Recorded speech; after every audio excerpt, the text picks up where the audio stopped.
कक्षा 7वीं की student finally आपका वैसे यहाँ पर समाज विज्ञान का अर्धवार्षिक मूल्यांकन सत्र 2025-26 का पूरा रियल पेपर लेके आ चुके हैं।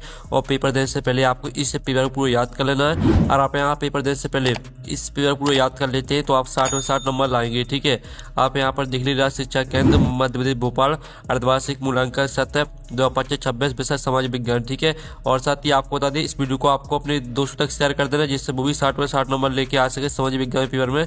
समय आपका 2.5 घंटे रहेगा। कक्षा 7 पूर्णांक आपका 60 नंबर का रहेगा।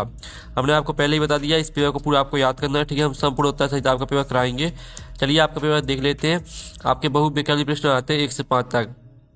निर्देश आता प्रश्न को पढ़कर नीचे दिए विकल्पों में सही विकल्प चुनकर उत्तर लिखिए। तो प्रश्न पहला आता वह व्यक्ति जो मानचित्र नक्शा बनाता है। तो आपका यह था मानचित्रकार, और बी था भूगोलवेत्ता, और सी था दार्शनिक, और डी था वैज्ञानिक। तो जो प्रश्न पहला आपका दिया गया वह व्यक्ति जो मानचित्र नक्शा बनाता है, तो इसका उत्तर आपका यहाँ मानचित्रकार हो जाएगा। ठीक है, मानचित्रकार आपका राइट आंसर रहेगा। फिर आपका प्रश्न दूसरा आता 1526 में इब्राहिम लोदी को पानीपत के युद्ध में किसने हराया था। तो आपका यह था चंगेज खान ने, और बी था जहांगीर ने, सी था अकबर ने, और डी था बाबर ने। तो 1526 में इब्राहिम लोदी को पानीपत के युद्ध में किसने हराया था। तो इसका राइट आंसर आपका यहाँ पर हो जाएगा बाबर ने। फिर आपके यहाँ पर तीसरा आता जन औषधि मेडिकल स्टोर का संबंध है। तो आपका था सार्वजनिक सेवा से, और बी था निजी सेवा से, सी था सार्वजनिक एवं निजी दोनों से, और डी था इनमें से कोई नहीं। तो जो प्रश्न तीसरा आपका दिया गया जन औषधि मेडिकल स्टोर का संबंध है, तो इसका आंसर आपका यहाँ पर सार्वजनिक सेवा से। ठीक है, सार्वजनिक सेवा से आपका राइट आंसर रहेगा।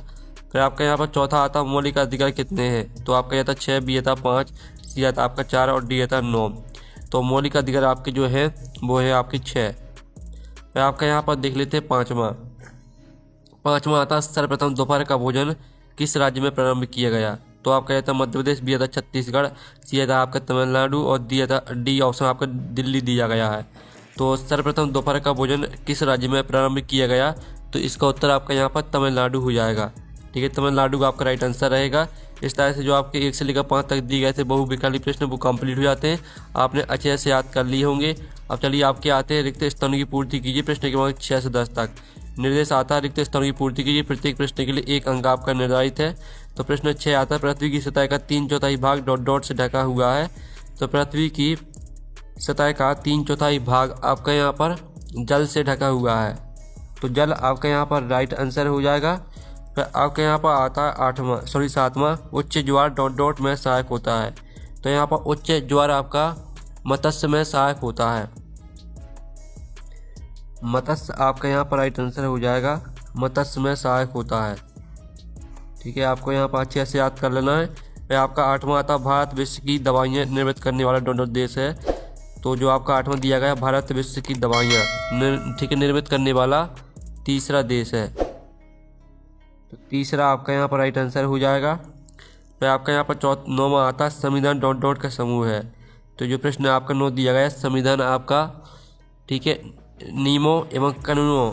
ठीक है, आप यहाँ पर देख लीजिए नियमों एवं कानूनों। ठीक है, संविधान नियमों एवं कानूनों का समूह है। हमने उत्तर आपके यहाँ पर लिख दिया है। अब आपका 10वां आता भारत में विदेशों से बहुत बड़ी संख्या में इलाज कराने हेतु डॉट आते हैं। तो भारत में विदेशों से बहुत बड़ी संख्या में इलाज कराने हेतु पर्यटक आते हैं। ठीक है, पर्यटक आपका यहाँ पर राइट आंसर रहेगा। इस तरह से जो आपके यहाँ पर रिक्त स्थान वो कंप्लीट हो जाते हैं। आपने यहाँ पर अच्छे से याद कर लिए होंगे और वीडियो को लाइक जरूर कर लीजिए। अब चलिए आपके यहाँ पर आते हैं अति लघुत्तरीय प्रश्न आते हैं। ठीक है, निर्देश आता है प्रत्येक प्रश्न को हल कीजिए। प्रत्येक प्रश्न के लिए आपके 2 अंक निर्धारित है। तो 11वां आता प्राकृतिक परमाणु के अंतर्गत क्या क्या आता है। तो इसका उत्तर आपका रहने वाला है ठीक है, आप यहाँ पर देख प्राकृतिक परमाणु के अंतर्गत भूमि, स्थलमंडल, जलमंडल, वायुमंडल और जीव जंतु वनस्पति आते हैं। फिर आपका जो 12वां प्रश्न है वो हम यहाँ पर देख लेते हैं। ठीक है, आपको हम जो प्रश्न बताते जा रहे हैं सभी प्रश्नों को आपको याद करना है। यही पेपर आपका आने वाला है। ठीक है, पर्यावास से क्या तात्पर्य है। तो इसका उत्तर रहेगा पर्यावास वह विशेष स्थान होता है जहाँ कोई जीव, पौधा, जंतु या अन्य प्राकृतिक रूप से रहता और अपनी मूलभूत आवश्यकताओं भोजन, पानी, आश्रय की पूर्ति करता है। फिर आपका जो 13वां था विश्व जल दिवस कब मनाया जाता है। तो इसका उत्तर आपका रहेगा विश्व जल दिवस 22 मार्च को मनाया जाता है। फिर आपका यहाँ पर 14वां आता है संविधान से क्या आशा है। तो इसका उत्तर रहेगा संविधान उन नियमों और कानूनों का एक लिखित या अलिखित संग्रह है जिसके आधार पर किसी देश या संस्था का शासन चलाया जाता है या किसी भी लोकतांत्रिक देश का आधारभूत ढांचा होता है। फिर आपका यहाँ पर देख लेते 15वां आता निजी सेवा से क्या आशय है। तो इसका उत्तर आपका रहेगा निजी सेवा से आशय उन सेवाओं से हैं जो निजी व्यक्तियों या कंपनियों द्वारा लाभ कमाने के उद्देश्य से प्रदान की जाती हैं। उदाहरण के लिए निजी अस्पताल, निजी स्कूल या निजी बैंक। फिर आपके यहाँ पर जो है 16वां प्रश्न आता बहुमत से क्या आशय है। तो इसका उत्तर आप यहाँ पर देख लीजिए, बहुमत से आशय किसी समूह या मतदान में आधे से अधिक 50% ज़्यादा लोगों की राय या मत से होता है। लोकतांत्रिक व्यवस्था में किसी निर्णय को स्वीकार करने या किसी प्रतिनिधि को चुनने के लिए बहुमत आवश्यक होता है। फिर आपके यहाँ पर जो अति लघु उत्तरीय प्रश्न है वो कंप्लीट हो जाते हैं, आपने अच्छे से याद कर लिए होंगे। अब लघु उत्तरीय प्रश्न आते हैं 17 से 22 तक। निर्देश आता है प्रत्येक प्रश्न को हल कीजिए। प्रत्येक प्रश्न के लिए 3 अंक आपका निर्धारित है। 17वां आता है 700 ईस्वी से 1750 ईस्वी तक के इतिहास के बारे में हमें किन किन स्रोतों से जानकारी प्राप्त होती है। तो इसका उत्तर आप यहाँ पर देख लीजिए। इसका उत्तर रहेगा आपका यहाँ पर, ठीक है, 700 ईस्वी से 1750 ईस्वी तक के इतिहास की जानकारी के मुख्य स्रोत निम्नलिखित हैं। ठीक है, आपके यहाँ पर देख लीजिए शिलालेख और अभिलेख, ठीक है, पत्थरों, मंदिरों की दीवारों या धातुओं पर उत्कीर्ण लेख, ठीक है, इस हेडिंग को पूरा याद कर लेना। वास्तुकला और स्मारक, इसको पूरा याद कर लेना। ग्रंथ और पांडुलिपियाँ, इसको पूरा याद कर लेना। और सिक्के, ठीक है, आप यहाँ पर इसका स्क्रीनशॉट ले लीजिए, आपका 17वें प्रश्न का उत्तर रहेगा। ठीक है, अब चलिए आपके यहाँ पर 18 प्रश्न देख लेते हैं। मन शब्दार से क्या आशय लिखिए। तो इसका उत्तर रहेगा मन शब्दार मुगल साम्राज्य में सरकारी पद, रैंक धारण करने वाले व्यक्तियों को कहा जाता था। मनसब का अर्थ पद या ओहदा होता है।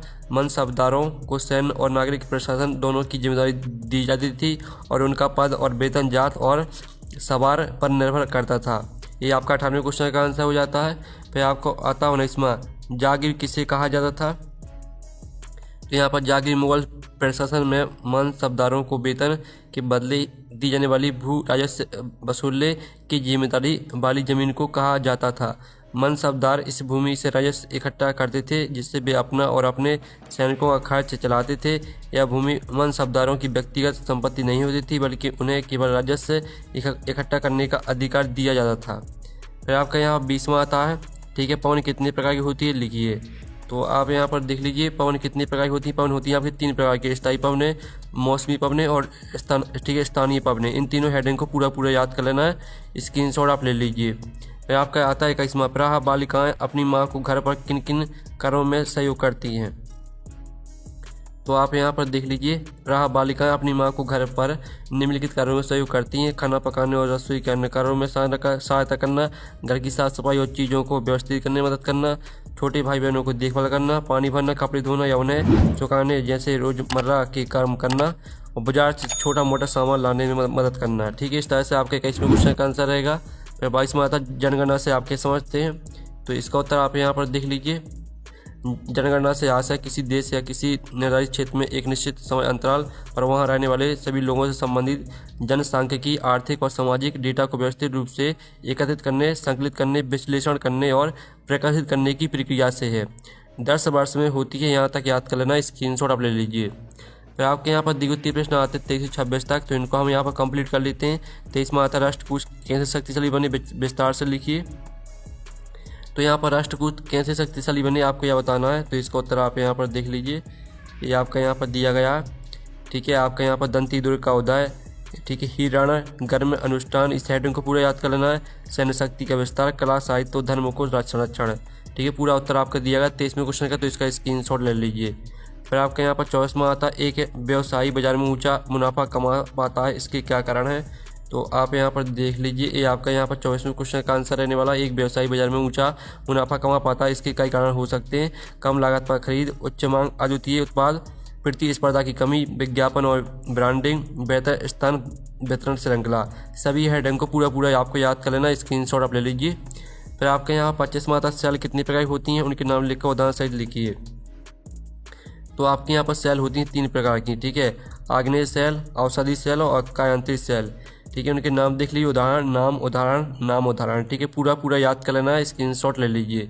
फिर आपका 26वां था, भारत के किन 2 राष्ट्रीय त्योहारों के बारे में विस्तार से समझाइए। तो आप यहाँ पर भारत की 2 प्रमुख राष्ट्रीय त्यौहार निम्नलिखित हैं। ठीक है, स्वतंत्रता दिवस और गणतंत्र दिवस, ठीक है। इनको और दिनांक यानी आपका कब मनाया जाता है, महत्व दिल्ली समारोह, दिनांक, महत्व, समारोह, ठीक है। पूरा आपको याद कर लेना है, स्क्रीनशॉट आप ले लीजिए। इस तरह से आपका जो पेपर है वो कंप्लीट हो जाता है। पेपर देने से पहले इसको आपको पूरा याद कर लेना है। यही पेपर आपका आने वाला है, यही सेम टू सेम आपको पेपर मिलने वाला है। हम नेक्स्ट वीडियो मिलते हैं। Thanks for watching.